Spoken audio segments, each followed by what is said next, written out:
Overview and scrutiny on 10th of March.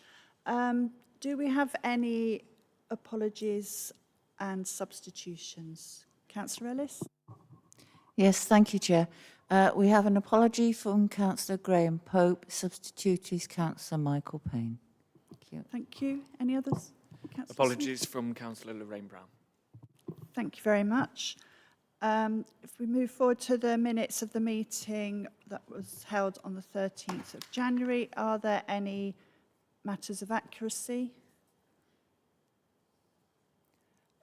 Colleagues hopefully received the email update from Jigsaw Homes answering the questions that were asked at the meeting as well. So are these a true record? Anybody? Is that Councillor Ellis, seconder? Councillor Brockbank. All those in favour? Any against? Any abstentions? Okay, thank you. So the next item is our, as I try and go back, is our normal scrutiny of portfolio holders. Oh, sorry. See, nearly perfect. Any declarations of interest? No. Thank you. So, moving on to our regular programme of portfolio holder reviews, and tonight we're joined by Councillor Catherine Fox. Thank you, Catherine. Hello. Thank you, everybody. I was just saying I think I need to choose another time of year to present to you, because every time I do this I always end up with hay fever and the joys of spring. So if I've got a scratchy throat, I will be drinking water, so hopefully that won't disturb you too much. So thank you for joining me tonight. And there we go. So my portfolio responsibilities are housing benefits, homelessness, equalities, diversity and inclusion, refugees and resettlement, member champion for women and disabled, domestic violence, social mobility, young people, engagement and consultation, youth council and youth mayor, and youth unemployment and apprenticeships. There we go. So first moving on to, on that list, homelessness. So I thought it'd be useful for you to know the top 10 reasons for homelessness presentations in the borough. So the first is a family and friends no longer willing to accommodate. The second is a loss of private rented tenancy. The third is domestic abuse. The fourth is relationship breakdown. Fifth, no fixed abode. Sixth is rent arrears. 7 is evictions from supported housing. 8 is loss of social housing tenancy. 9 is leaving an institution, for example, prison or hospital. And 10 is emergency, fire or flood, etc. So homelessness, that department supports these residents with rent arrears, mediation, rent in advance, deposits, removal costs, storage costs, discretionary housing payments, or DHP for short, financial support towards eviction costs, housing register, which is home search. And I thought it would be interesting for you to know that in February 23, on the housing register were 577, February 25 is 730. So that demonstrates the rising demand for social housing that we're facing. We also support with a Call Before You Serve, which is landlord support, education programme in the borough secondary schools on homelessness, and the street outreach, which is a support service for rough sleepers framework, as you can see there. We provide temporary accommodation for priority needs, and so far we've purchased 6 additional temporary accommodation units during 24-25, And obviously there is a plan to capital funding to buy more temporary accommodation in 25-26. So moving on to refugees and resettlement, in 2024 we had 49 homeless approaches from refugees. In 2025, up till now, we've had 12 homeless approaches from refugees. These are from Ukrainian, Afghan and Hong Kong. The council supports by providing referrals for furniture and white goods, ESOL language courses, which is, English is not there, English is a second language, connections to community support groups, employability skills, housing advice and guidance. And our partnership working supports with East Midlands Strategic Migration Partnership, Nottingham Refugee Forum, Nottingham City and County Councils, the Red Cross Refugee Support, and BBC Children in Need. And I put Gollum there because we've recently taken Gollum on, and he's got so many absolutely amazing connections. So he's really able to support to the nth degree people that find themselves in need. Refugee Routes, Citizens Advice Bureau, Translation Services and charities. So moving on to housing benefits, our welfare services provide new housing benefit and council tax claims, change in circumstances, discretionary housing payments, landlord enquiry support, and performance indicators. New claims were processed in 20 days average. And I wanted this put in because I was actually blown away by the number of claims that come in. So 1,450 claims received in 24-25. Change of circumstances in 8 days average is 25,387 received in 24-25. The reason for these performance indicators is that we have 2 vacant positions in that department. They have had long-term sickness. You will see in your performance indicators in your pack today. That's what I'm referring to in the back of your pack. 2 with a long-term sickness, and that's impacted the processing time starting in Q2. But the processing times are expected to improve in 25-26. Housing benefit caseload reduced from 2,944 in April 24 to 2,477 in January 25 due to the managed migration to universal credit. This is my favourite. Regarding equalities, diversity and inclusion, I am the chair of the Strategic Equality and Diversity Group, and that is a cross-party group. I really enjoy the meetings there because we talk about all the good stuff that we do, don't we? So from that group, it creates equality-related actions, and they were agreed in 24-25. It's not a legalistic approach. I was on the council back in 2011, and under Helen Barrington, it used to be more of a legalistic approach, sort of almost like a tick box exercise, whereas now it's moved into something that's sort of more living and breathing. It's embedded into all our service plans. People are a lot more aware of it now when they do their day job. Gedling Borough Council follow the LGA equality framework, and we have conducted a public consultation on the equality, diversity and inclusion strategy.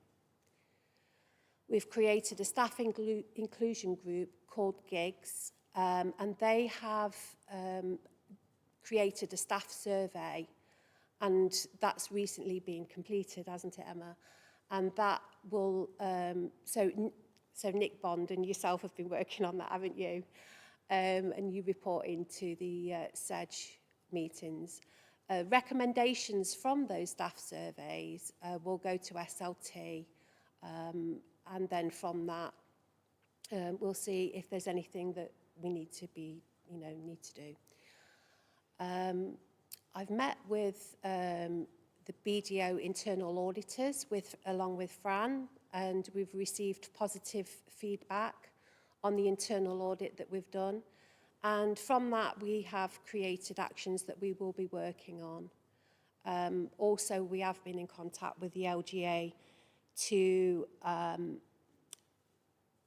auditors in the future, but with that just taking place, it'll probably be some time after that we engage with the LGA on their audit of us as well. So 25-26, further EDI training rollout for staff and for councillors, and we are conducting a harassment policy review, and training is ongoing. So sticking with equality, diversity and inclusion, we have changing places disability toilets at Gedling Country Park, and you'll see in the press that we've opened the King George V recreation toilets there in Arnold. And we've also produced a leisure accessibility video. I did show that video at the last scrutiny, so I didn't think you wanted to see it again because I've got a different video this time. International Women's Day 2024, the theme for that was Inspire Inclusion. And yeah, so we did some press on that. We also included staff members, local business owners, cabinet, and we did a piece on a female gravedigger, which I think they entitled Groundbreaking. And all that feedback was, very well received by the public and on our social media. This year, the theme's Accelerate Action, and for those of you that were in the marketplace on Saturday, you'll have seen a women's market take place at the AMP. That included local businesses being involved and talks. There was obviously menopause workshops and confidence workshops, self-defense classes. It was really interesting talking to the ladies that did the karate. So that was good. Female cabinet members as well. We did a piece on that was put out, and met with Kate, who's a lovely tech business owner. She did a comms feature, and she's brilliant. She goes into all the schools and talks to children as well about what she does. We've also done Black History Month in 2024 with the Digging Deep exhibition, and that was on black miners. That work was done with Norma Gregory, who is our heritage consultant on black history, and you'll see the exhibition downstairs before you go into democratic services. And the picture that was created there is absolutely amazing. I think it's over 120 families contributed towards that picture. So the more you look at it, the more you see. Also, we have contributed to the Standing in This Place Caribbean Elders, Standing in This Place statue, which is placed in the city. I know we've spoken about that at full council, and the Caribbean Elders, our Gedling Caribbean Elders, have actually contributed towards that and done a lot of work regarding that, a lot of memories, a lot of family history that they've contributed towards that. And I can't mention that without mentioning Mrs. Anderson, who was an absolutely phenomenal woman, sadly passed away. We have a tree in Arnott Hill Park dedicated to her, and at the summer fair lots of her relatives came and paid their respects to him. There's actually a little plaque outside that tree. Miniature statue, oh yeah. I just thought that you'd like to see this miniature statue, because it was actually the big statue, is where Broad Marsh, is actually where Broad Marsh used to be, where they've created a lovely quiet area. And the statue was 3D printed, and now obviously it's then gone on to be created in, I think is it bronze? It's bronze, isn't it? And if you get a chance, go down and have a look at it, because the level of detail is crazy. There is a video as well that goes along with it. And I'm hoping to be able to sort of get a case for this. This is a mini statue. I'll let you have a look at it. You can pass it round. We're hoping to be able to display this in the council somewhere. I think that's right. There's only 14 of them been made. And because we've contributed towards it, along with our Caribbean elders, they presented us with this, and it's really special. I think the event itself, I just need to say that you felt the layers of history when you went. And I don't know about you, but Black history was airbrushed out of my curriculum when I was at school. So I think anything that we can do to address that. So if I can pass that on, and you can just take that off.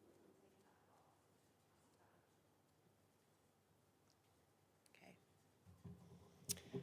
So while that's happening, if we move on to Sensory Garden for the Blind at Carlton, actually I've just done a radio feature today for the Royal National Institute for the Blind Connect Radio with Councillor McCrossan.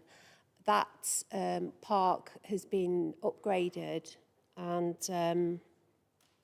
it's got all sorts of new planting in there as well, and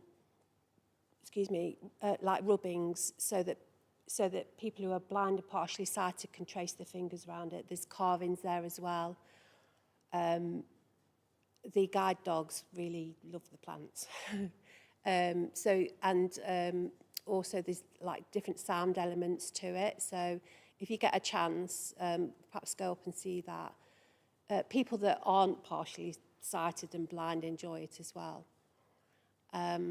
We've also done World Peace Day at Gedling Country Park, and that was a gathering of different faiths at the Holocaust Memorial site. And I think that's important that with the political world background that we've got going on at the moment, I think the more things that we can do to bring people of different faiths together, the better. And that event was absolutely fantastic, and you'll have seen, I think there was an image of a whale on the front of the Contacts magazine. So as I say, we've also done Arnold Summer Fair, which was multicultural performances and multicultural food.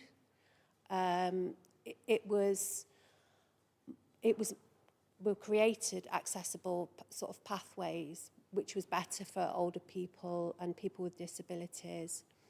There was also LGBTQI recognition and activities.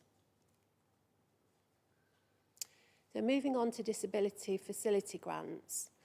In 23-24, Gedling Borough Council did 95 adapted homes for residents with disabilities, and £1,023,718 was spent on that. In 24-25, it was 54 adapted homes for residents with disabilities. I won't say the figure. So that's at the end of Q3. And at 24-25, 94% of service users said that they were very happy with the service and it meets their needs.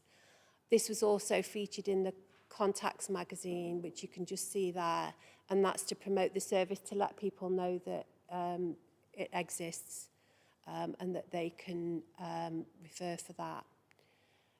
Extra funding has been received from government 24-25 and 25-26, and that will help more people with disabilities and adaptations.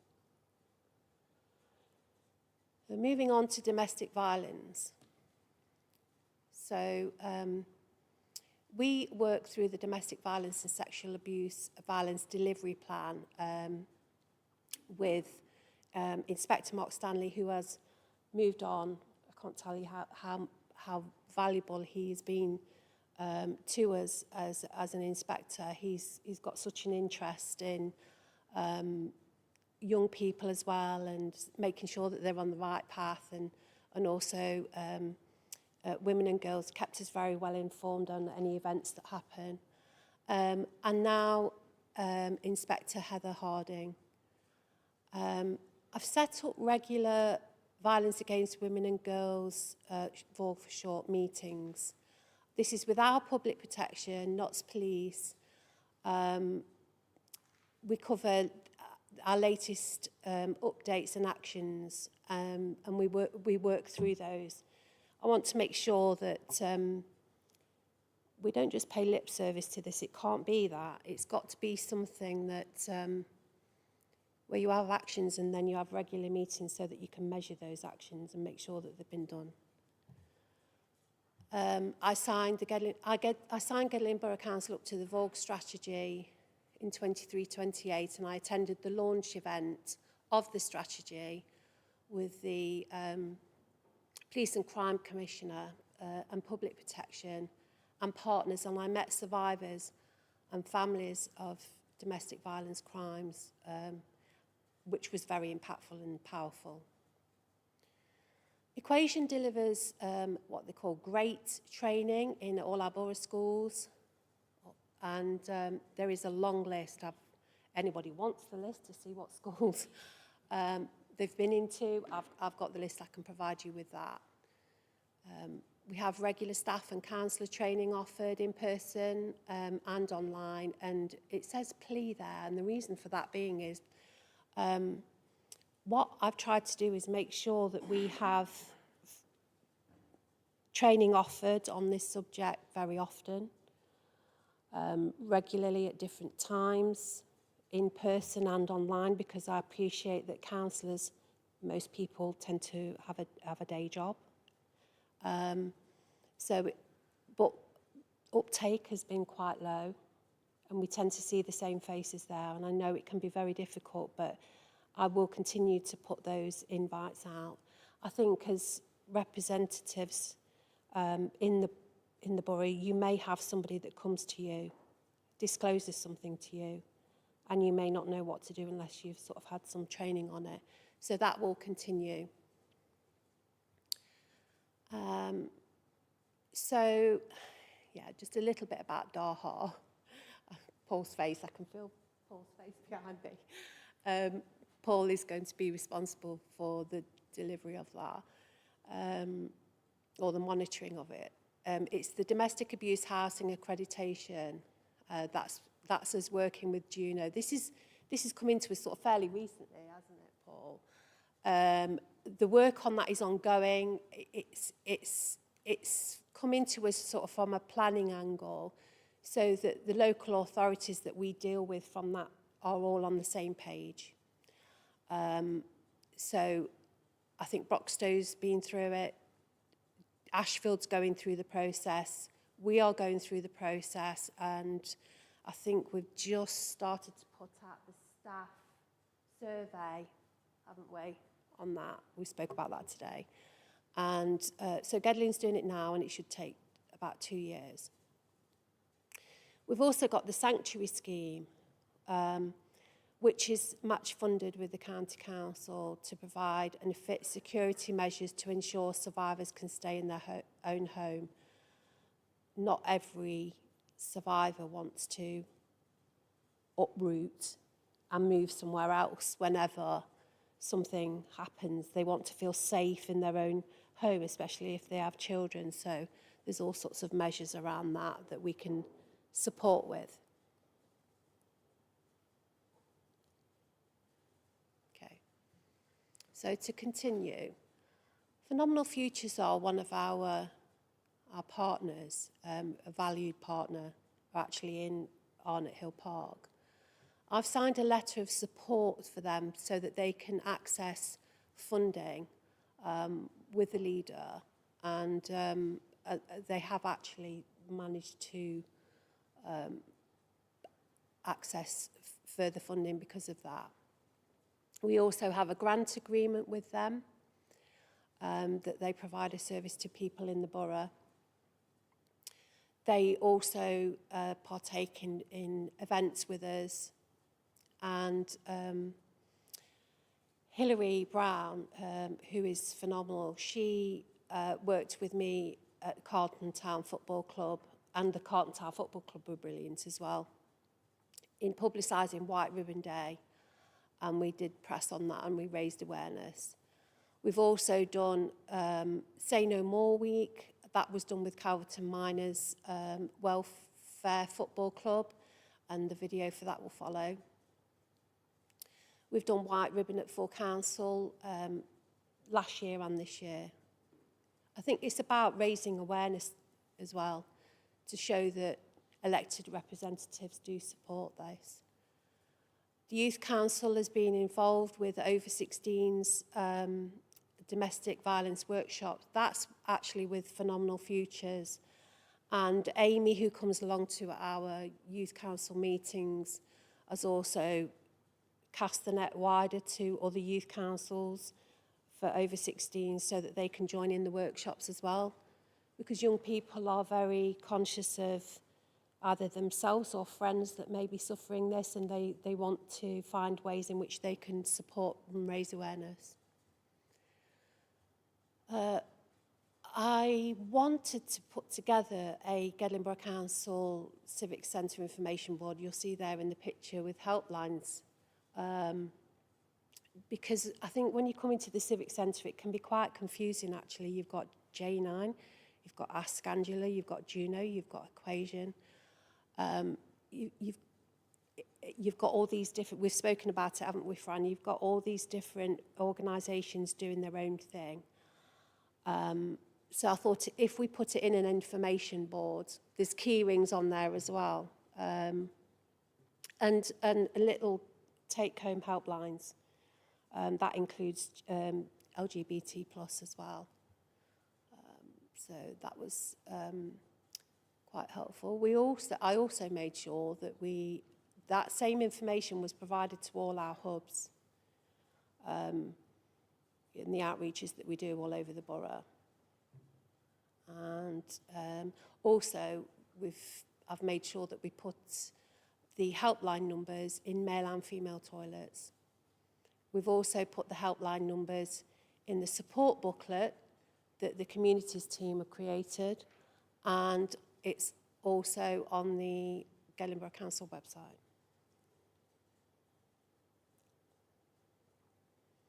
So moving on to social mobility. The Social Mobility Commission, the Gedling Social Mobility Commission, was created as a manifesto pledge in March 2023. The things that it addresses are youth unemployment, training and skills, early years provision, health inequalities, child poverty and children's mental health. Let's just move on to the next one, thank you. So we work with a range of partners in that meeting. It's held every 6 months. We work with Nottinghamshire County Council, Inspire, Jigsaw Homes, Nottingham Trent University, the University of Nottingham, NHS Integrated Care System, the Youth Council is a recent addition, Nottinghamshire Police, local schools, and Arnold Food Bank and Positively Empowered Kids. And we gather and review data and we create actions as partners. And I think that's important to address the cold spots in those areas that we have. And the booklet for that is about that thick, so I didn't bring it with me this evening for you to look through, but if you ever want to, then I've got that for you to have a look at. So regarding child poverty, I thought it would be helpful for you to know ways in which we support that. So we address it by, we fund the Citizens Advice Bureau, and anybody that knows them knows that they offer a lot of support. We have the DWP in-house in this building, which supports a lot of people. We have the Gedling Borough Council hubs, and they support with form filling as well. Not everybody's able to fill in the amount of forms and the length of forms that need to be filled in, so we help with that support as well. There is the holiday activity and food delivery in the borough, which otherwise known as HAF, and you'll see that every time we come up to a school holiday that the council supports or show that support that's available on the website, and that's Notts County Council funded. We hold challenge poverty events, and we have service providers and other support and advice on the day. Catherine, are you all right? Councillor Robertson-Payne wants to ask a question. You're right to be interrupted. Yeah. Just for clarity, the holiday activity and food, the HAF, Yeah. I thought that was government funded, sent by central government. Okay, sorry. We get the money sent to us from Notts County Council, I believe that's right, isn't it? So ultimately it's government funding. But that's the mechanism for which... I think just for clarity, I think that would have been helpful just to know that, but thank you. Thank you. So as I say, we have challenge poverty events, and we have a range of different service providers who can offer support and advice. We also have a Gedling Borough Council support booklet which signposts people to helplines, and that's placed in libraries, GPs, community centres, and I've asked it to be placed in youth centres as well. It used to be called the Winter Support Booklet, didn't it? But it actually offers so much more. We hold there's food bank events, and that provides support to local residents, and referrals can be made into them. We use the data for that for the Gedling Social Mobility Commission as well, because it helps us to drill down to certain areas to see, to create actions in certain areas. There's the Household Support Fund that we administer here. There's white goods support. There's a new homelessness support booklet that's been created by customer services that's available. As I say, we hold the Gedling Social Mobility Commission meeting with partners, and we work on those actions to address poverty. And we have customer services that identify vulnerable residents and help them to get the support that they need.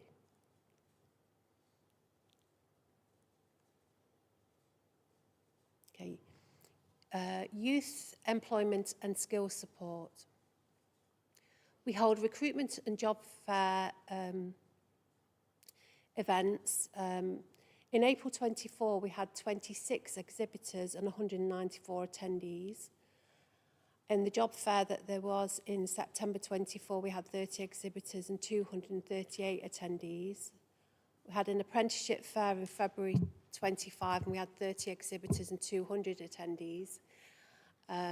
Anybody that attended the building that day knows how busy it was, which is brilliant. We had a high attendance from Gedling secondary school academies. Gedling school workshops and trips and festival programmes, HGV Cat C Class 2 training, offered 30 funded places. A forklift truck driver training offered 38 funded places. There is the Transform Your Future programme offering personalised support. There's digital skills training, English for speakers of other languages, ESOL, which I mentioned earlier regarding the refugees. And there's START, which is the South Nottinghamshire online portal. Multiply maths training and secondary school academy employability programmes. Catherine Banning in that department has been very helpful on that. And in 2024, Gedling Borough Council hosted work experience placements and internships. So engagement with young people. So we have, well, how it started was Henry Wheeler, who is another cabinet member, and myself with young people under my responsibility. Obviously, I'm on the Youth Council as well, and mental health being such a massive issue for young people. We got our heads together, and we with partners have created the Gedling mental health pilot, and that's ongoing in Calverton, Redhill and Netherfield. The partners involved in that are Gedling Borough Council, the NHS, Positively Empowered Kids, the Youth Service, Public Health Commissioners, Inspire, service providers, Jacob Dunn, who is a youth consultant but also has ties with the Police and Crime Commissioner. We conducted a consultation in each area of different age groups, and we put together from that, we listened to what they've got to say, and we put together a mental health toolkit and provided workshops for those children in each area. We are developing an action plan for ongoing work in the Arnold area because we've identified that Arnold is a specific area which needs a little bit more help. Partners have had to make funding bids, obviously, to be able to continue with this work, and that work is ongoing. To tackle Arnold young people's ASB, I've met with the Violence Reduction Partnership, the Office and Police and Crime Commissioner, the Notts Police, Gedling Leisure, Gedling Public Protection, Positively Empowered Kids, and the Youth Service. Those meetings are ongoing as well, with specifically relating to the ASB that we had in Arnold. We've identified that it's a small number of people that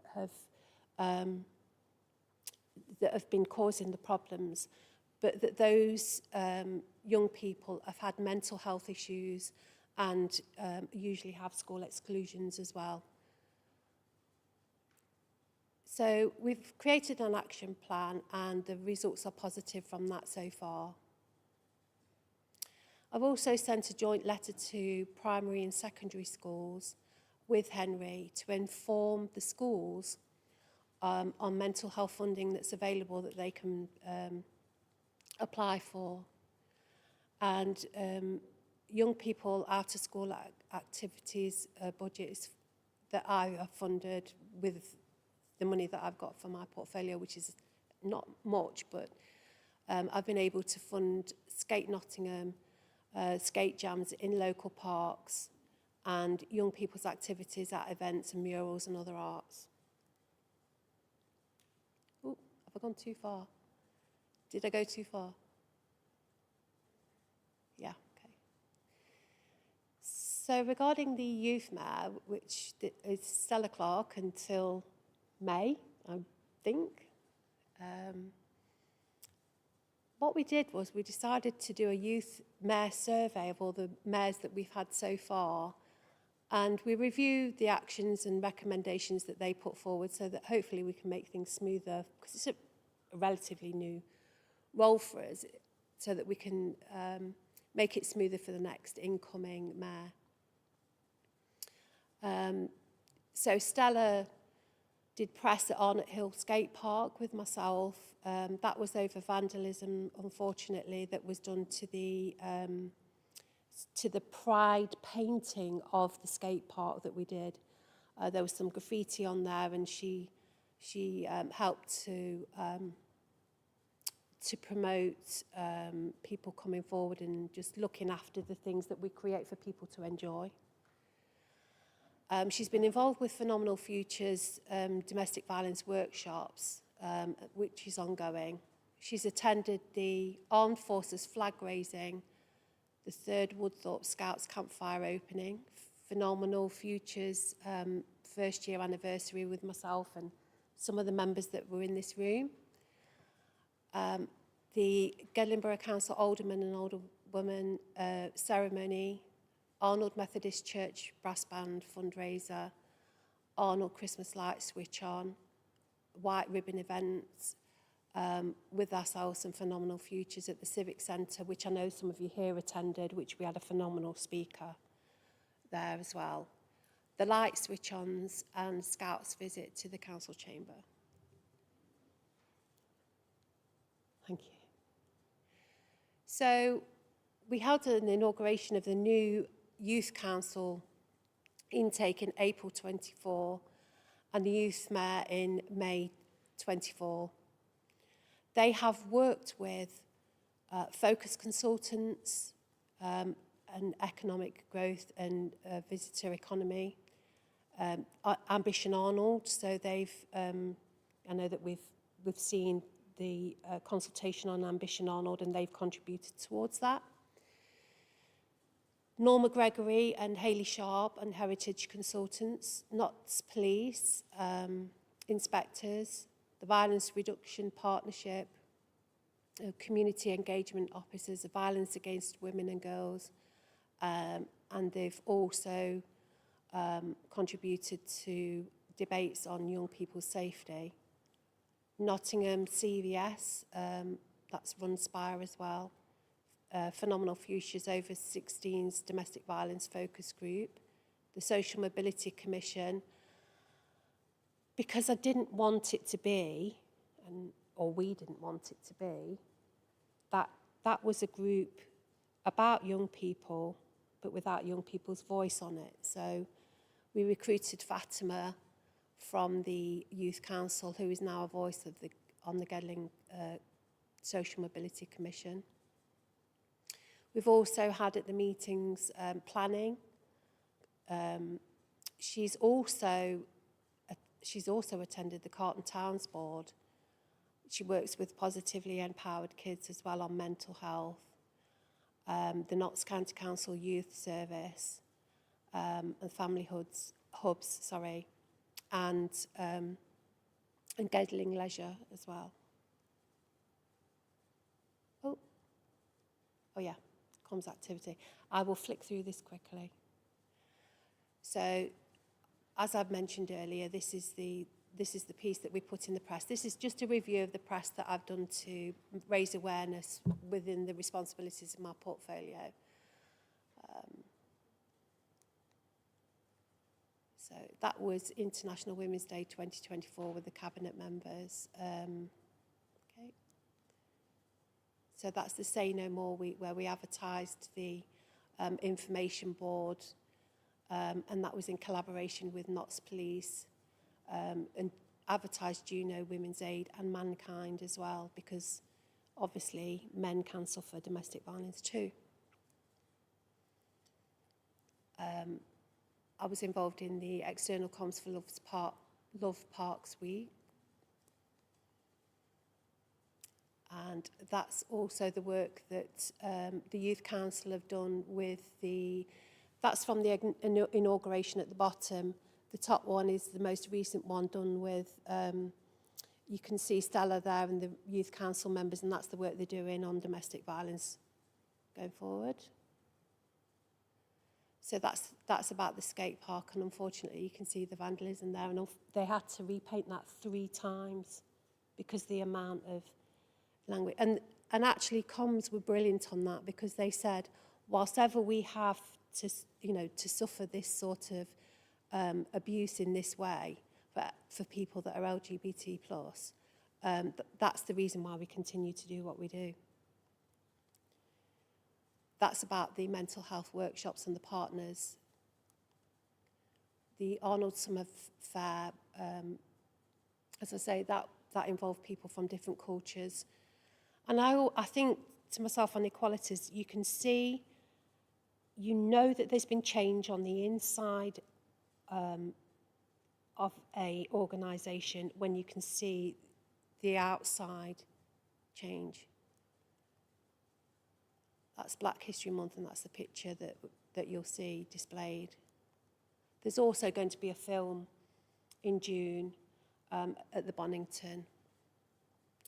That's the Peace in the Park event that happened, and took into account climate change as well, and that our planet is a priority, which we've heard today at the Commonwealth flag raising.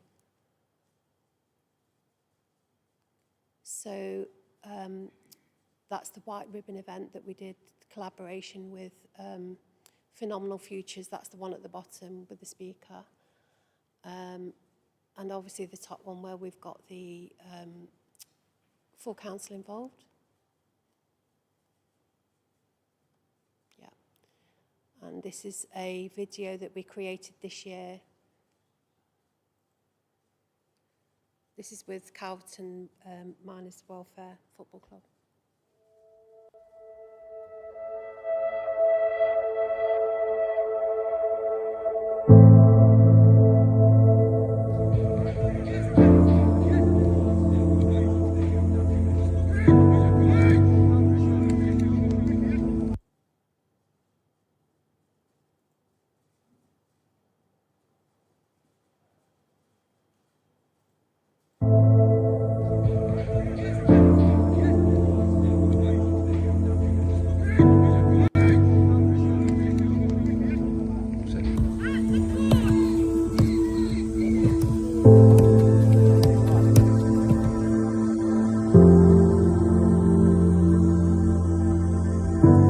I will not stay silent when I see or hear abusive behaviour.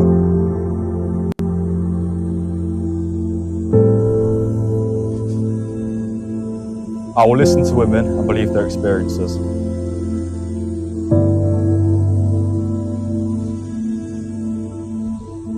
I will challenge harmful attitudes about women.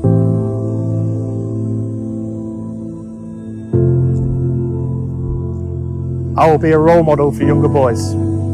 As your Member of Parliament, this White Ribbon Day, I'm supporting the call for men to help end men's violence against women and girls.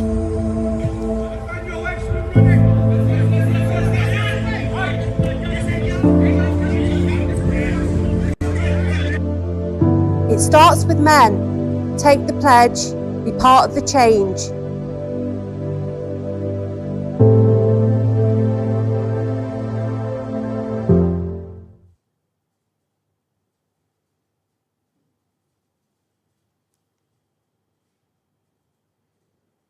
Okay.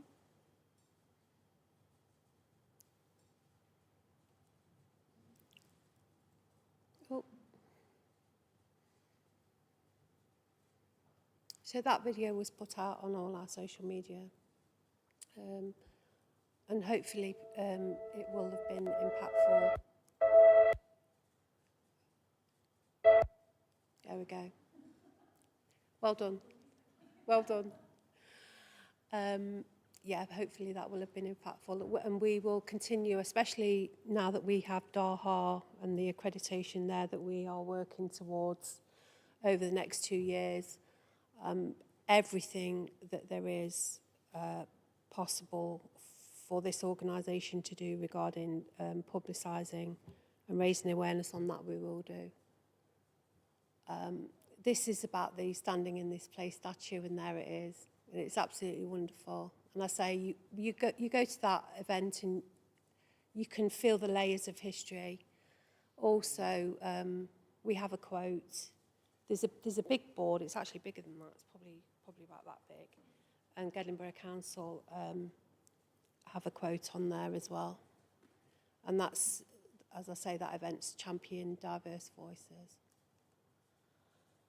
Oh, yeah, that was the event with Dr. Hewitt. That part, obviously, the part was done 35 years ago, and that was the renewal.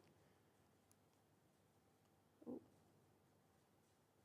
Yeah, International Women's Day 2025. We've spoken about that with the workshops. There was the women in leadership. There was talks, and obviously, as I say, the business women were involved, as well as cabinet.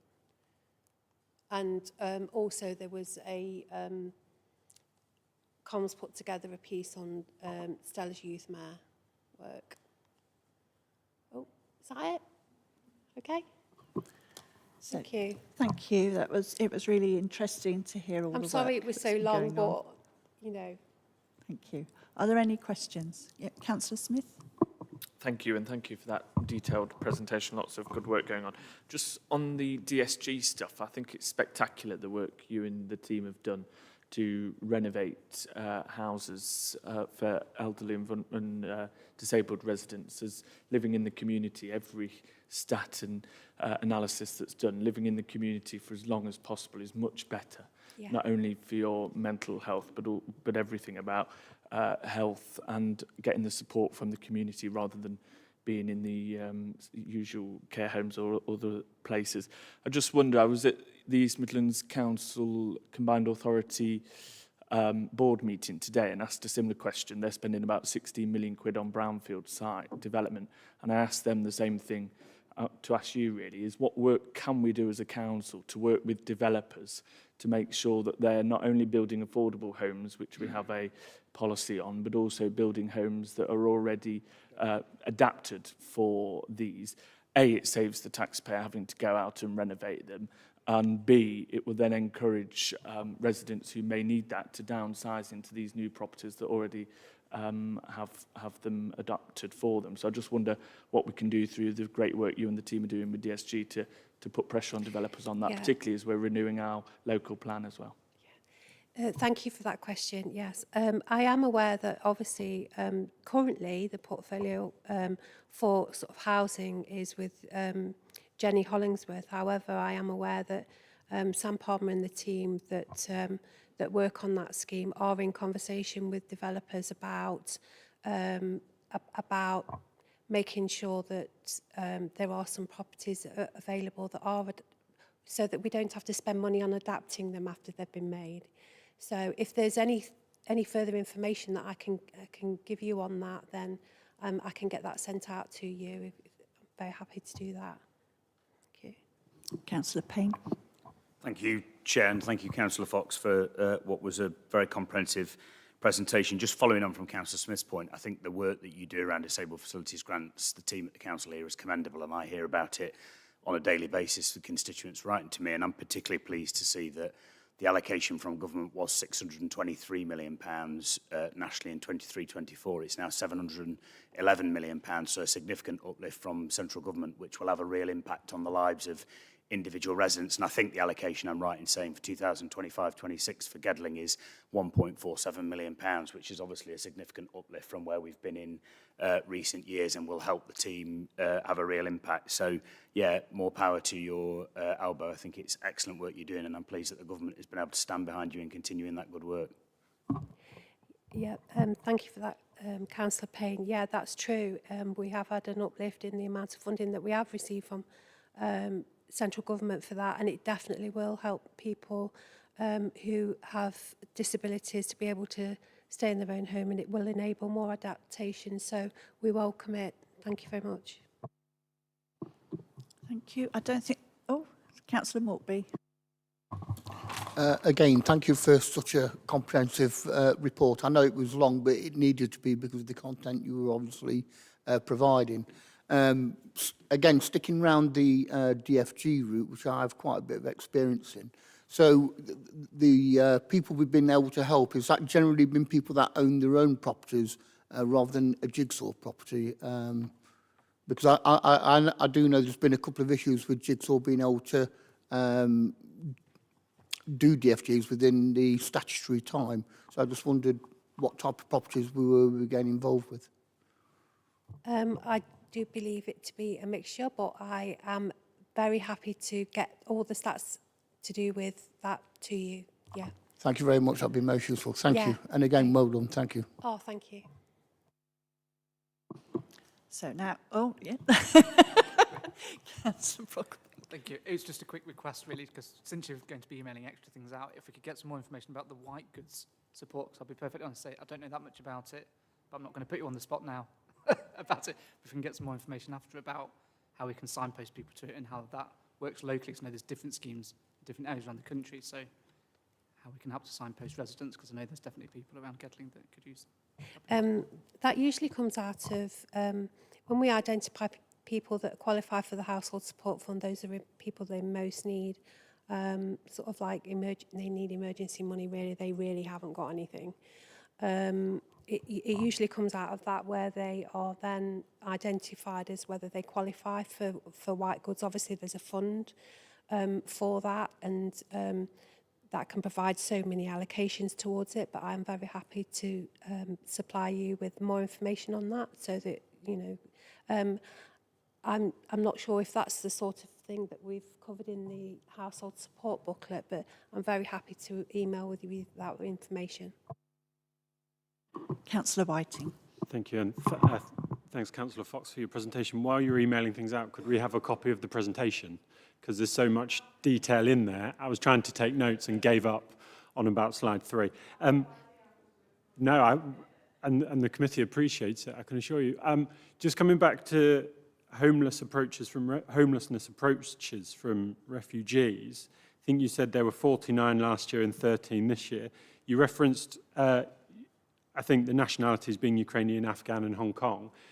Is that across the 2 years, or was that just the 13 for this year? And if it's not, have we seen, which other nationalities have we seen coming forward, is the first part of the question. And then secondly, do we give those individuals additional support? Because obviously, in many cases, they have very complex experiences and needs. And I imagine putting them in temporary accommodation and letting them get on with it is not appropriate and not something that we'd want to do. The information that I've provided is correct on the presentation for the nationalities of the people that we have, you know, the rough sleeper numbers that we've put on the presentation. Sorry, what was the second part of your question? Okay. Yes, as I say, that we now have a refugee resettlement and sort of housing officer, Gollum, who I cannot praise enough. He is an absolute godsend. He has years and years and years of experience and contacts of who he can put people in touch with. He goes above and beyond. He's a nice man as well, isn't he, Paul? Hello. I said that I would sing his praises. But yeah, there's a range. I think I included some of it in the presentation, but if you want to know what other support that, you know, that we provide for people, then I can get sort of Gollum to email you with that information if that's helpful to you. Can I just say before I go any further that I really would like to thank all the officers that I work with, because you know, we're going through a lot as an organisation as well, and you know, restructure, and we've got more and more demand for our services, and I just think that the officers that I work with particularly do an amazing job. So Lance and Paul and their teams, also public protection as well, everybody that I work with, really, I think it wouldn't be right if I didn't say thank you to everybody that I work with, because they do really work their socks off. So thank you. So thank you. If you send any of that information to Emma, I'm sure she can get it circulated out to the committee, and we can circulate the presentation as well, Councillor Whiting. Okay, thank you. Thank you very much. Thank you. Okay, so we're now going to move on to the next item, and as part of our regular partnership reviews, I'm pleased to welcome Sharon Guest from Nottingham City Council Housing. Thank you, Sharon.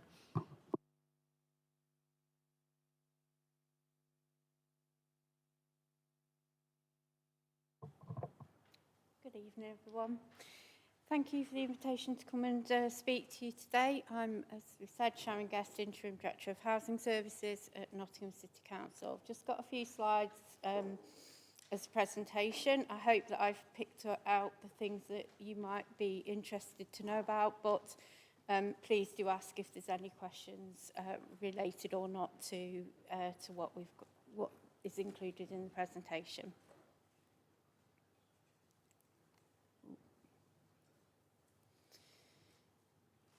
Okay, so we've currently got a housing strategy, 24 to 28, and it outlines the vision and priorities and actions for improving the quality, supply and affordability of housing in the city. The goal is to create safe, clean, green communities and good quality, safe housing where people want to live and everyone can thrive. And the strategy is aligned with key council strategies and responds to the national and local context. I keep forgetting I have to press that over that way. And the vision is to meet the aspirations and needs of current and future residents and for people to be able to live in warm, safe homes that they can afford in vibrant local neighbourhoods.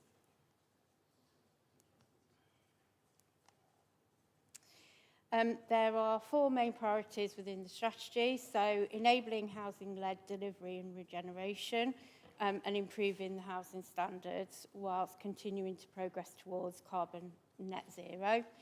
Making the best use of available housing stock and supporting development and acquisition of more homes. Preventing and reducing homelessness and rough sleeping, which has been dramatically on the increase over recent times. And working in partnership with health services and social care and other partner agencies to support people to live independently.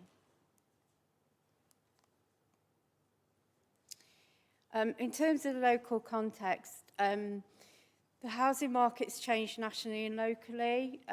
Within Nottingham itself, the tenure of homes has shifted.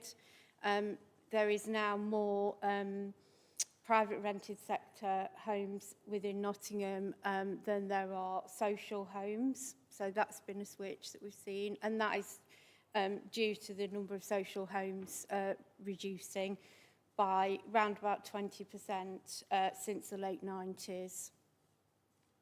There's a lower proportion of owner occupation and a higher proportion of social and private rented than the national average.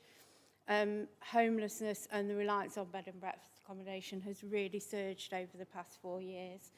However, we do have a number of strategies in place to address that, and we're seeing that start to stabilise, and certainly in terms of bed and breakfast accommodation, that's being reduced. And the council has successful partnerships with health and social care agencies to provide suitable housing and support options for vulnerable residents.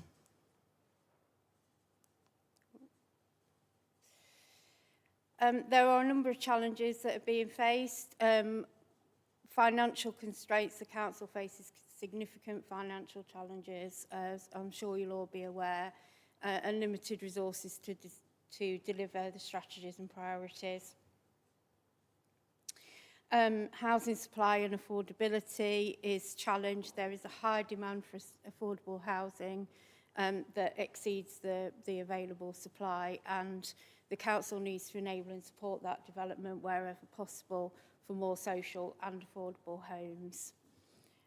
Raising housing quality standards. The council needs to ensure that all housing in the city meets safety and quality standards set by the government and the regulator of social housing. The regulator has been into the City Council recently and has given us through the first set of consumer standards rating. Homelessness and rough sleeping, as I've already mentioned, continue to prevent and reduce homelessness and trying to end routine use of bed and breakfast accommodation. And the city needs to respond to a diverse range of people with different and changing needs, and anticipating that need and that changing need is a key challenge. So some of the initiatives that we've got in place, working with partners to deliver new housing and quality new neighbourhoods that meet the city's vision and needs, reviewing the housing allocations policy, so that is happening at the moment, and working with social housing providers to maximise the use of existing affordable homes, reducing overcrowding and under-occupation, prevent and reduce homelessness and end routine use of bed and breakfast, and work with place-based partnerships to enable integrated partnership between health, housing and social care to promote investment in housing and collectively identified priorities. And I think that is a key priority, that working in partnership with others to meet the challenges of the city is something that is certainly coming more to the fore now. I think there's been a shift there to recognise that one part of the partnership on their own can't do everything, and that we need to work together both within the council itself and also across wider partnerships. And here are some key actions that are being taken to meet what's set out in the strategy. So things around regeneration and economic growth, encouraging age-friendly and health-promoting homes, bringing empty homes back into use, achieving the right mix of student housing, improving neighbourhoods and homes, making sure that social housing landlords, we are investing in homes and neighbourhoods in Nottingham, supporting owner-occupiers with low incomes, making the best use of affordable housing, supporting and developing the acquisition of affordable homes, preventing and reducing homelessness and rough sleeping, and working in partnership with others, and meeting the needs and aspirations of minority community groups. We also, within the city, have around 200 properties that are actually in Gedling area. Those are primarily in Top Valley area. There's about half a dozen that are on a Whimsey estate. And then there's about 10 to 15 that are sort of spread throughout the area. Obviously, these are primarily legacy homes that have been there for many years. They are managed by Nottingham City Council through all of the policies that cover housing services across the city. We work very hard to meet, from a housing service perspective, which is my background, the needs of tenants living in those properties, the regulatory requirements, health and safety, returning vacant properties as quickly as we can so that we can use them for new tenancies, and collecting income and rents. And that brings to the end presentation. Any questions? There are a flurry of hands. Thank you very much for that. So I've got Councillor Payne and then Councillor Ellis. Thank you, Sharon, and thank you to you and your team for their work. I don't not want to put you on the spot, but maybe one to come back to the council about at an appropriate time, and maybe with officers at a level that could address this. For a long time before being the elected member of parliament for the area and serving as a borough councillor, I was county councillor for the area you've referenced, where the lion's share of the housing the city council's got responsibility for sits, as you said, as part of a legacy relationship.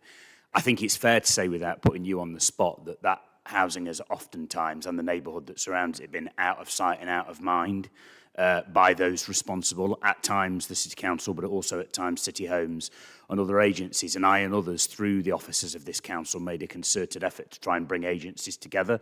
And we had some success, some clean-up days in the community, some concerted action around poor quality housing that made a difference. But I think it's fair to say there are still challenges in that area, and I think there's a need for all partners, not just the council here. The county council have also got a responsibility in terms of maintaining gullies and various other issues that are around that area, but the city council has got a key role to play as well. And I just can't stress in the strongest possible terms, it's an issue that Councillor Ellis, who sits in front of me, has had a keen interest in, and borough councils came before Councillor Ellis, but it's her area, and I know that she's passionately involved in supporting residents in that community. We would call it the Warren Wood, Warren Hill community. You would call it on the edge of Top Valley and the Rice Park area. So it's not necessarily for a direct response from you today, Sharon, and I don't want to put you on the spot, but just I can't stress in the strongest possible terms that that area is in need of attention.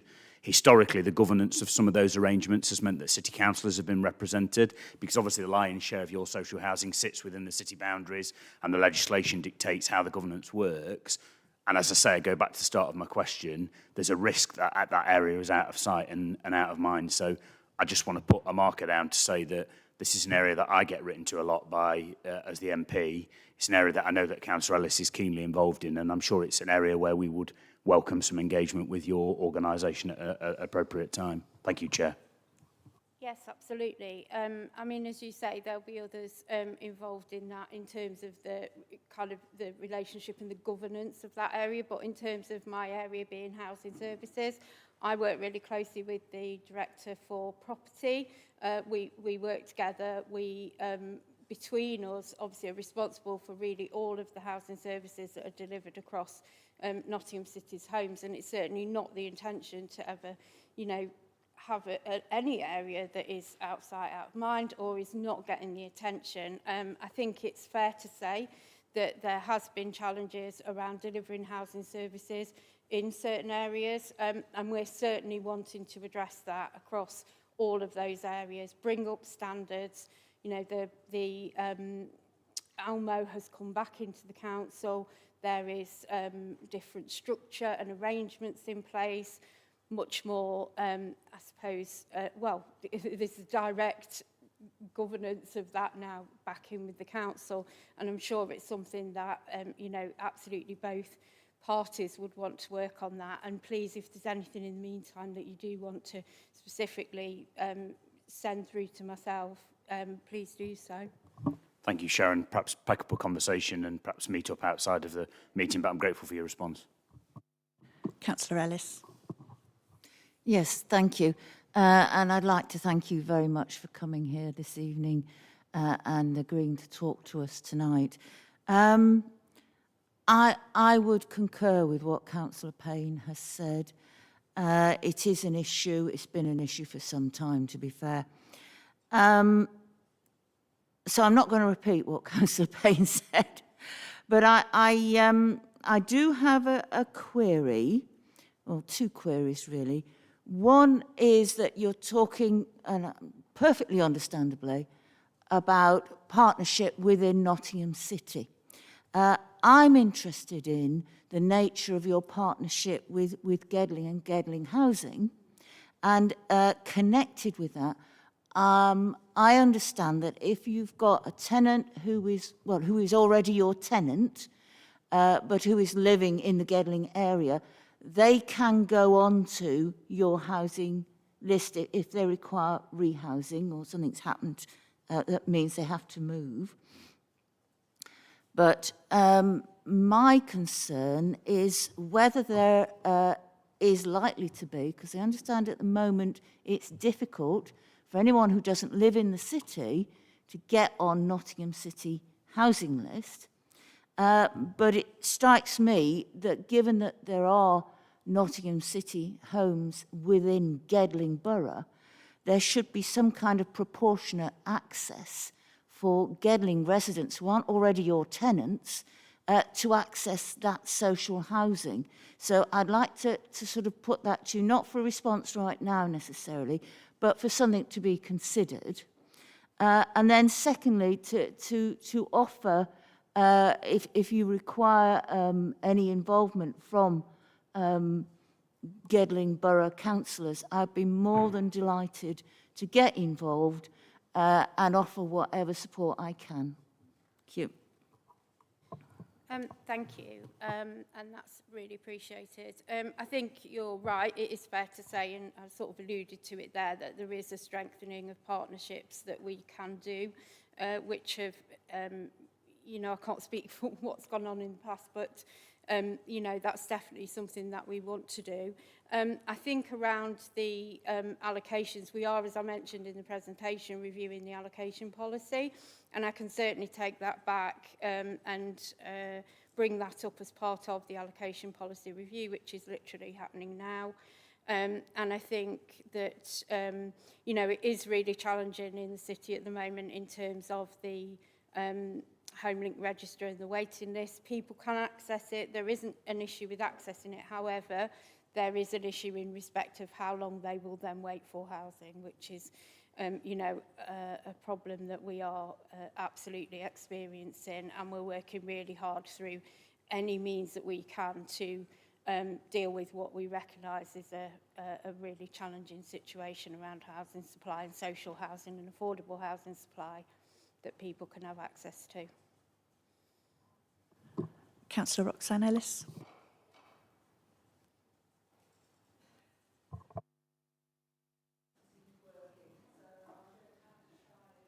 Is this one working? There we go, got a working microphone. I don't need to project my voice so much. Thank you very much for a very interesting presentation. I'm just going to pick your brains a bit, and you may not be able to answer these, but their thoughts have been rattling around mine. Obviously, you said that there's been a decrease in own occupiers since the 90s, an increase in private rented. I'm assuming that Nottingham City is seeing a lot of what we are at the moment with the ending of Section 21 evictions coming up. A lot of landlords are evicting their tenants for no reason, leaving them homeless. And a lot of them are planning to sell on the house as they no longer wish to be landlords without the ability to chuck their tenants out at any time. Is there a potential to bring more homes back into social housing with these houses being up for sale? And is there any chance that, especially now that Nottingham City has brought a lot of its social housing back in-house, is there a potential for return to the original ideas of social housing being a mix of backgrounds and an engine of social mobility instead of somewhere people see as somewhere that people are dumped? I absolutely think that the issue around stigmatisation of social housing and what people feel that it is there for, either if they are accessing it or if they're not accessing it, and their stigmatisation placed on other people accessing it is a big challenge across the board. And we will be doing what we can to end that stigma and to things that I've talked about there around raising standards, being more responsive to tenants and future tenants as well, is aimed very much at, you know, reducing that stigmatisation, not having people that feel, you know, they or might feel that they're dumped somewhere, but it is somewhere that is high quality and that creates a good local community atmosphere. In terms of the ending of Section 21, I think we are concerned about that and doing a lot of work locally around engaging with the private rented sector to see how that is going to sort of pan out, really. So we haven't seen lots of it yet, but it is something that is starting to track through, I think, and will be certainly something that, you know, will be mindful that may well ramp up in the future. Councillor Brockbank. Thank you. Apologies for jumping around because I'm going back to a different area now. But it was just around one of the strategic objectives was around net zero. I know that's difficult with the current financial envelope, is what I've written in my notes to try and be polite. But I was just wondering how, from the City Homes perspective, how they're prioritising that, like in a difficult situation, but how that's being focused and what you're prioritising on. Yeah, from a housing perspective, it's really around that asset management and planning and budgetary constraints, really. So there will be elements within the housing revenue account budgeting and capital works that are around prioritising net zero work. So, you know, there's an asset management strategy being put together at the moment, and that will focus a lot on the carbon neutrality, and it will also focus on looking at things like fuel poverty as well, insulation, things that can be done to reduce heating costs. But it is a massive challenge, and you know, I think that, like with all housing providers, it's an area that is going to, you know, increasingly come to the fore and will need increasing amounts of kind of innovation and technology to come to the fore, you know, probably better than it is at the moment to help to achieve that. But the City Council is absolutely committed to doing that. across the housing stock as well as across, the wider city strategies. Are there any other questions? No. Okay. Well, thank you very much, Sharon, for coming and presenting to us and answering all our questions. Thank you. Next item on the agenda is an update on the warm spaces, and I don't think anyone's presenting it, are they? It's just that Lance is here to answer questions if people have got any on the paper.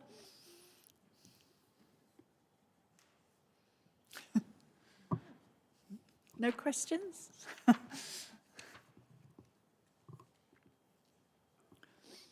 Well, thank you for waiting, Lance. Oh, sorry, Councillor Payne. Wasn't going to let you get away without having to speak. Thank you, Chair. I just really wanted to take this opportunity to both thank Lance and the wider team involved in what is an excellent initiative, but specifically to say thank you and place on record a thanks to each of the individual organisations across the borough who have provided warm spaces and welcome spaces. Many of these are community organisations, many of them are outstanding organisations that have been set up by volunteers. So the St Albans Community Kitchen, which was in my county councillor patch that I know Councillor Rachel Ellis is very involved in. The work they've been doing is excellent. I joined them in at Christmas to serve Christmas meals. The Daybrook Baptist Church, Helen and her team who run the food bank, but also provide a welcome space. The Age Concern in Carlton, who do a brilliant job that I know Councillor Creamer is heavily involved in. So I just wanted to, often these organisations never ever get thanked. They never get the credit that they deserve. These are volunteers who make Gedling the amazing place that it is, and they deserved our thanks and commendation for brilliant work that they've done to support the most vulnerable people in the community. And thank you, Lance, to you and your wider team for the work. And I think the way this has been rolled out through the CVS using the UK Shared Prosperity funding, which I'm very supportive of, I think is brilliant. So I just wanted to place on record my thanks to those organisations, Chair. Thank you. I was going to say, just because we haven't asked any questions doesn't mean we don't appreciate having the annual update. It's really useful to be able to signpost residents in our areas onto, and I suppose similarly, I certainly know that the spaces on the list in my area have seen massive increase in uptake, and although we can see that as a sad and quite negative thing, but actually on a more positive note, it's really increased community involvement in the area, and people who use the services go on to volunteer in them as well. So I think they're not just providing warm spaces, they're also providing areas for communities to get to know each other and to bring people together. So thank you. Oh, Councillor Smith. Thanks, Chair, and thanks for the document. Just wonder if we're monitoring the increase in uptake following the winter fuel changes, and if we're working with agencies to support pension credit uptakes at these venues, or what we're doing to support venues in offering that service. That's a very good question.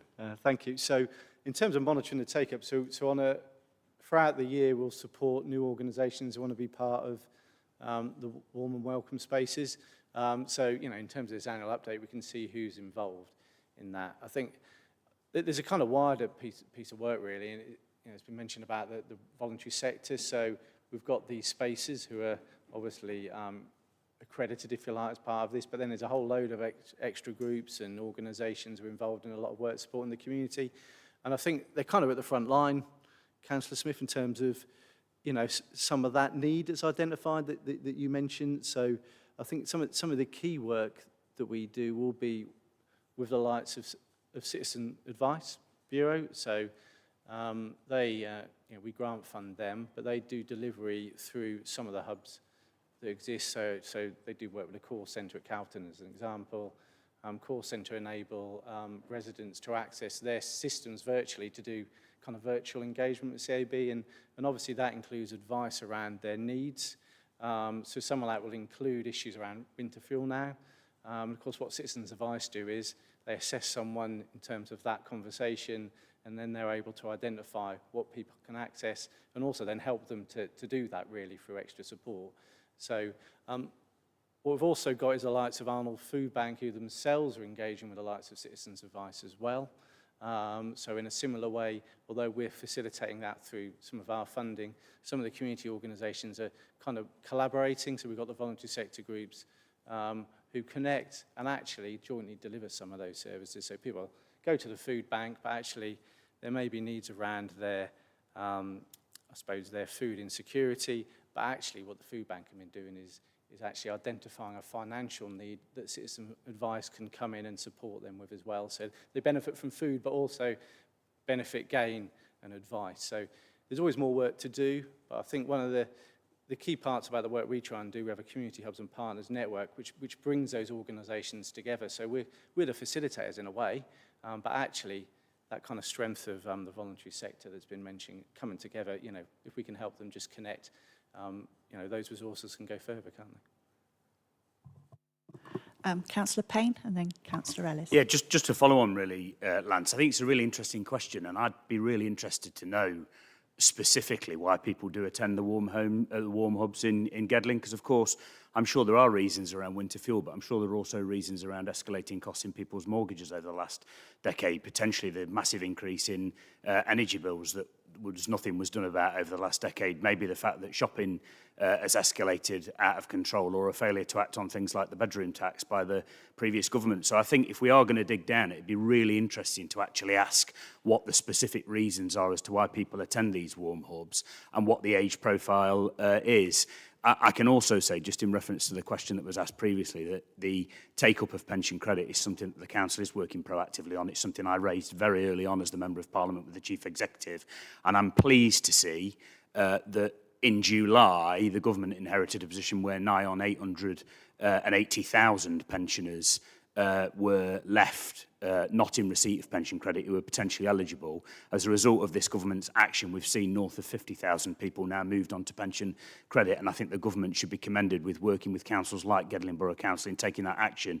There's still far too many pensioners who are not in receipt of pension credit, and I would commend the council for continuing the action that it's taken, as I am doing as a Member of Parliament. But on this specific question around warm hubs, I think it'd be really interesting to probe and ask why people are attending our warm hubs, because there'll be a myriad of reasons, and I'd certainly be really interested to see what the age profile of those people is, because my experience of attending these warm hubs across Gedling has been that predominantly it's working age families and younger families who are really struggling as a result of the cost of living crisis, which the previous government failed to get a grip on.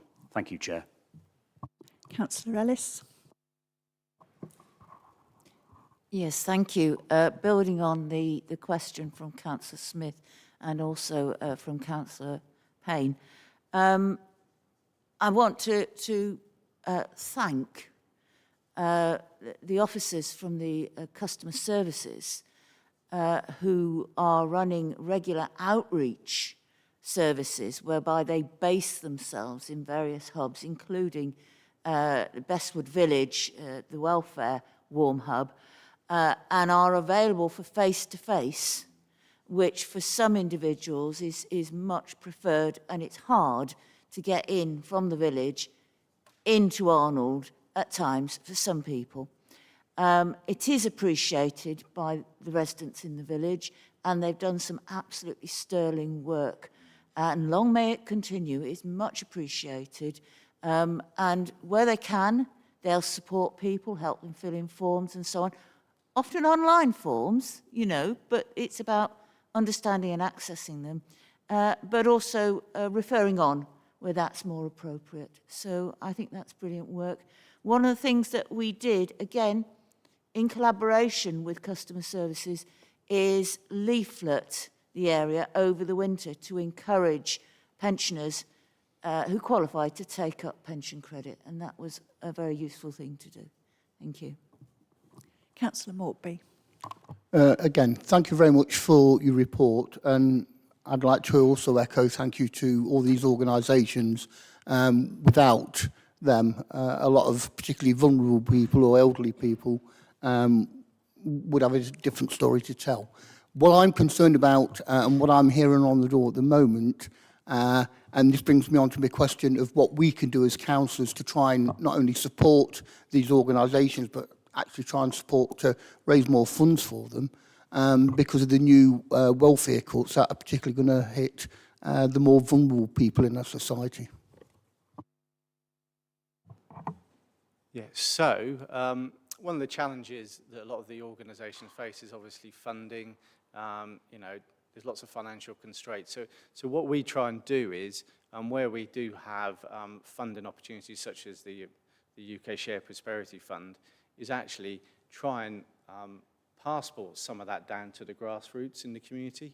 So rather than just think about big programs and projects to deliver, actually a small amount of money spread across a lot of groups, and some of the groups we've listed here can make quite a difference in terms of what they can put in place to support communities. So, for example, we've used a small bit of Shared Prosperity Fund to enable some of those organisations to access technical IT kit.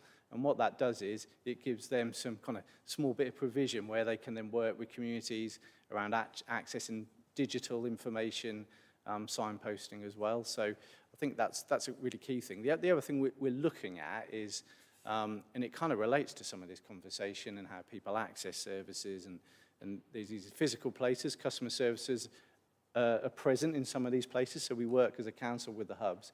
But actually we know that a lot of information is online. So as part of our digital strategy, what we're really keen to do is look at digital inclusion, because we know for people in the community, certain people, that's really difficult. And some of those people are the same people who will access our hubs in the community. So certainly we're keen over the next year to develop a piece of work with our partners to look at actually how do we identify those most in need around digital access, and how do we work with our hubs in the community to provide kind of the right support or the right infrastructure, the right connection to support them to access things. Because as we know, when it comes to benefits, you know, maybe it is an online form, has been said. So it's trying to unlock some of that. And so there's further work we can do, hopefully, as we look to change some of our services, because, you know, we want to be digitally enabled, but we recognise there's work to do to support residents to access some of that provision. Yeah, just added on to that, and I'm particularly interested about the digital inclusion, which I think is definitely got to be the way forward. Do you think there's any initiatives either the council or councillors can come up with? I'm sure there's thousands of phones out there that are stuck in drawers and laptops that we could perhaps repurpose to help these people as well. There's probably lots of ideas. So at the moment, it's proposals we're currently looking at. So we've got our Director of Transformation is working with other services like my own to start to think about what we can do maybe over the next year or so. So there could be lots of practical initiatives. There's some scoping of that work to do. So I haven't got all the answers in terms of what that will look like. Certainly some of it would be around how do we provide digital skills for people and train people in the community. So as I said, it's first identifying those in need, but actually how do we provide access to simple digital skills so those individuals can access the services. But like you say, maybe there is an issue around accessing devices as well. So that's a kind of point we can take away and think about, you know, how do we unlock some of that? Because you're probably right, there probably are second-hand devices, and can people contribute or share them? Haven't got the answers to that, but there's lots to look at, isn't there, and how we all work together as a community, really, to Okay, certainly food for thought. Thank you very much for your time. Councillor Brockbank. It was just a reflection on the different groups that we're using for warmer spaces. Don't worry, it's not a question that I'm asking for an answer to. Was just that a lot of the groups where I've been to a lot of the different areas with my family to access them for different events and that sort of thing over the last couple of years. I think one of the things that the warm space has really helped with is just, it's less about the money that people haven't got, and it's a way of helping with social isolation and actually seeing different generations to come together that probably wouldn't have done otherwise. And I've noticed that when we've been down to, particularly down to, say, like Arnold Library at the weekends, and like just looking at the different churches like St James's, St Jude's and St Mark's, where we're regularly going down there for events, there's probably different generations coming together as a result of using the warm spaces that maybe haven't done otherwise. And there's obviously, like, it all costs money to put pieces of work in, but that actually that bringing people together, it helps to then create that sort of community cohesion, which we've already regularly touched on, and social behaviour and bringing people together, and that there's something in there for the future about, it's not just the ones and zeros, it's the softer sort of things that we get out of those warm spaces as well. Thank you. Thank you. So there you are. We generated lots of questions. Thank you very much for coming and answering them. And I think we've asked Emma if we could have an annual update. So I suppose if that could include some of the demand answers that people have asked questions for this year, that would be really useful. Absolutely. I have to say, it was Fiona Hextall, the Health Development Officer, that did the report, so I'm here, I'll take the credit, but yeah, just thank you to Fiona for her good work, obviously, and she does a lot of work along with her colleagues in the communities team to kind of facilitate some of this activity. So yeah, thanks to the team for that. Thank you. So we're on the home straight now. We're on to item 7, and I'm passing over to Fran to talk us through the performance report. Thank you. Thank you, Chair. So this report sets out the performance data for the Council at the end of Q3, representing the period from the 1st of October to the end of December 2024.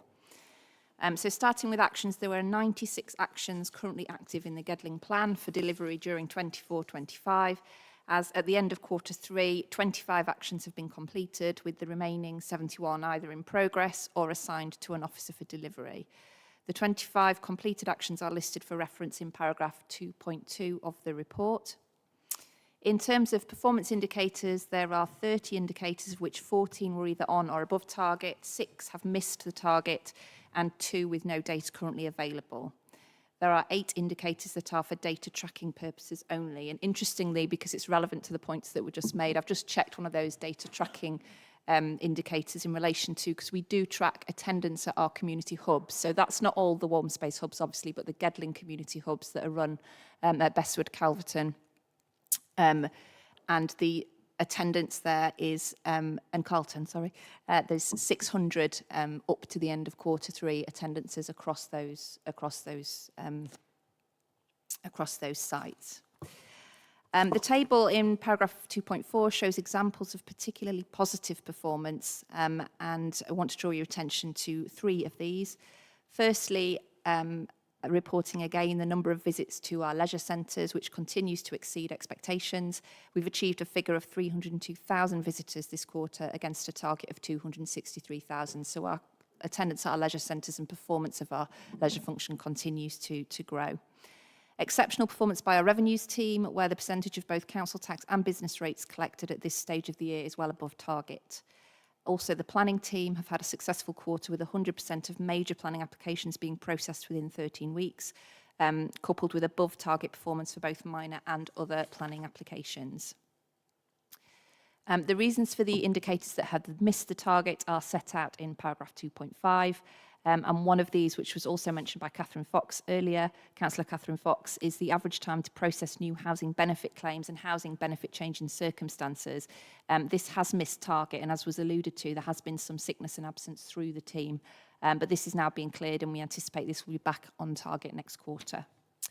The average number of swim school members, there was a slight drop in performance of a target of 4,200, there were 4,039 new members in Q3. But we expect this to increase in the next quarter. There does tend to be a bit of a drop-off around the kind of Christmas, run-up to Christmas period. Number of affordable homes delivered, so again below target, those 39 against a target of 57. Information in relation to this is around the delay to the delivery of the Rolleston Drive development, which will help boost some targets going into the next quarter. A number of rented households remediated that previously had health and safety hazards. We have a performance of 8 against a target of 13. This is mainly due to focusing staff resources on the launch of the Phase 1A selective licensing scheme in Netherfield. Finally, the number of long-term empty homes returned to use through intervention, where we have a performance of 17 against a target of 18, so only slightly missed. And this is improved from the last quarter, and we do expect throughout the year that target will be exceeded overall. So paragraph 2.6 provides a summary of the position regarding compliments and complaints, and these continue to be reviewed regularly by our senior leadership team, and in relation to equalities complaints, these are reviewed through the Strategic Equality and Diversity Group. In terms of achievements in Q3, these are set out in detail in the appendix to the report, with some separately highlighted in paragraph 2.7. And they cover the Ambition Arnold Master Plan, which was approved by Cabinet in Q3, The Carlton Long-Term Plan for Towns, for which a £20 million commitment has now been confirmed by the government. The Popular Challenge Poverty event, which was held at the Civic Centre in October. The provision of sports clubs funding through the Shared Prosperity Fund, which has seen a great opportunity for some of our sports clubs to access funding. And the successful 9th Annual Pride of Gedling Awards. As always, would like to place on record thanks to all the staff for continuing to deliver high quality services for the council over Q3. I'm happy to answer any questions. Are there any questions for Fran? Councillor Whiting. Thanks, Chair, and thanks, Fran. When I was going through this, I did note down the number of empty homes is below target, but actually wrote down that I don't think anyone can complain that we're still bringing 17 empty homes back. So I think Nicola Brandt is again to be commended for her fantastic ongoing work. But just underneath that, I just had one point of clarification, if possible. Target LI 419, number of antisocial report incidents. We've got 61. Does that include reports that are made to the police only? Do the police pass that incident report on to us, or is that just if someone has contacted the council? Sorry, can you just point me to the page? Sorry, and page you're 102, looking at... page 102, 102 of the report pack. Thank you. And then it's a second target from the bottom of that page.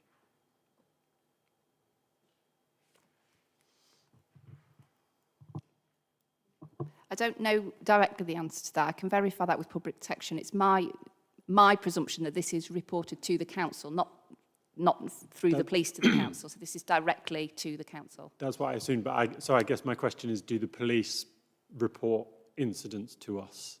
We do. And are they then covered by this number as well? I don't know if this statistic covers those reports as well. We certainly do work very closely with the police in terms of ASB, but I will speak to the community protection manager and come back to you. Thank you. Are there any other questions? Nope. Thank you very much. So, Emma, the scrutiny work programme for the year. Yes, thank you very much, Chair. I just have a few updates from the published version for July, sorry. So we've added in the provisional dates, just a caveat, these are subject to confirmation at annual council, so that's what I've suggested, but obviously you have to confirm it at council. On the published version of the VOR plan, we have Councillor Viv Crossing coming to July. She can't make that, so that's likely to be Jenny Hollingsworth instead, which I think would be helpful to sort of give an update on her portfolio, especially given the changes to the local plan, so that might probably work out better. Also, just an apology from Sarah Troman. We were supposed to have the review of fly tipping starting this meeting, but she's having some... she's the new director of operations, for those that don't know, and she's sort of looking at the service, transforming it, trying to sort of make ways to sort of improve services, and part of the work she's doing relates to this. So she wants to sort of bring you a bit more of a solid plan rather than come with sort of not, solid plans. So she's asked for that to be put to September. So that means the review will be a lot more thorough on actual policy and plans that are sort of due to take place. You can have more of a say and more of an insight over what's actually going to happen. And also, I'm hoping that you saw in the paper that there's a list of partners that Ben's collated from our officers. So I wonder just so we have the July meeting sorted, who would sort of be your priority to invite on that list? And I'll go through them just to remind you. So Calverton Corps, the Citizens Advice Bureau, Department for Work and Pensions, enforcement agents, Friends of Breck Hill, Friends of Gedling Country Park, Hope Nottingham, Nottinghamshire County Council, and and Rural Community Action Nottingham. So, does anyone have any views on who's more important, or who they would like to come first? Councillor Ellis. Just based on the discussions we've had this meeting and the presentation we've had, I think that having citizen advice or DWP sooner rather than later would be very useful to put more into context. Cool, thank you. Also, again, as I always caveat, we can ask them to come, we can't force them. So they may say no, but I will try my powers of persuasion to get them to come to the next few meetings. And then also following on from that, is there anybody else or any other items that you want on the plan that aren't on there currently, or anything you want to move around that's on the published plan? So coming to July will be likely Jenny Hollingsworth, and the risk management update for Q3. Fran's going to come with her procurement policy, which will be sort of in line then. And then we'll kick off the review of the effectiveness of hybrid working, which on that I've only received one question from one member. So if anyone has any more questions they want to sort of be part of that review, then please email them to me. Apart from that, nothing else from me. Just sort of let me know how you want me to shape it to sort of work the best for you. Thanks, Chair. Councillor Ellis. Sorry, me again. Just looking at the plan, it might be useful if when we do the rural area links public transport, that we also had Arcan there to discuss what they're doing in that as well. Great, thank you.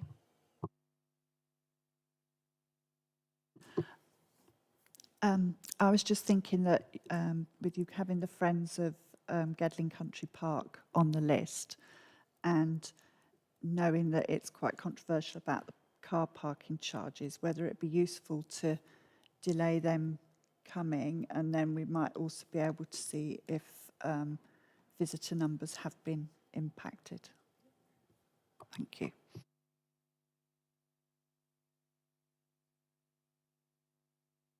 No other points from anybody? So we believe the next meeting is in July, but that will be confirmed. I haven't been notified of any other business for tonight, so therefore the meeting is closed, and thank you everyone for attending.